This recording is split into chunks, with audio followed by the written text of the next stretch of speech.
In 1787, the Constitution was put into place. It was mainly to create an organized government system. Before the document could be put in place, there were a few issues that had to be settled.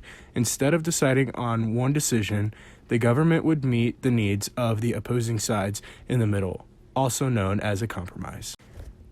While drafting the Constitution, there were several disputes taking place.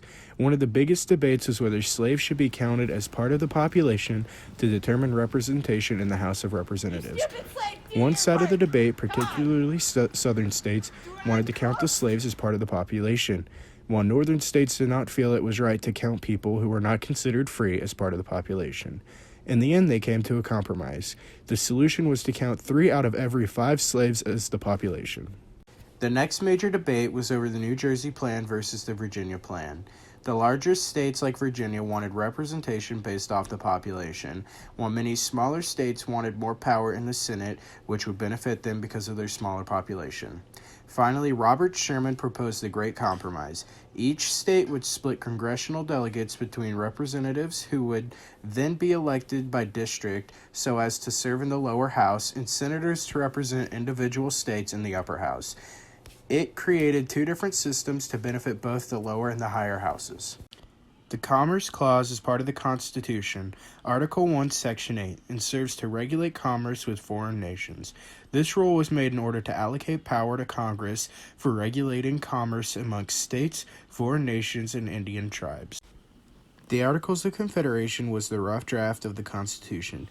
It very weakly outlined a government system and did not have the power to enforce tax laws. It gave an extreme amount of power to the states and not enough to the federal government.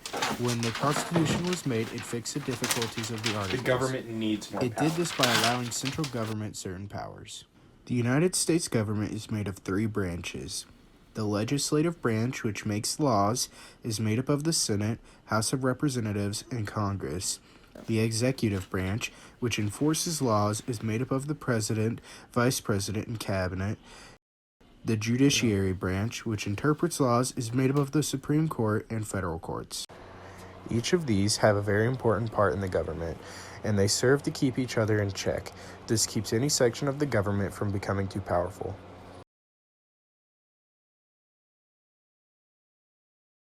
The Federalists, led by Alexander Hamilton, were in favor of the Constitution. They attempted to convince the states to ratify the government and published a document called the Federalist Papers. The Federalists believed that the BOR wasn't necessary because the Constitution only served to limit the government. The Anti-Federalists were against the Constitution and claimed it gave too much power to the government, and that without a Bill of Rights the people would be under a risk of oppression. Rather than being an organized group like the Federalists, they made up several factions. Overall, they believed that the government threatened their personal liberties.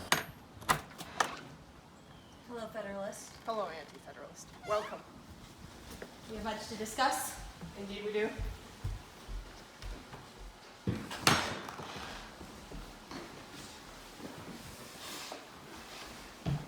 So hear me out. Okay? Democracy, Fair. but with a strong central government. Are you out of your mind? The people need their individual liberties. The Constitution only limits the government. We need a Bill of Rights. We do not! You want to fight? I do want to fight.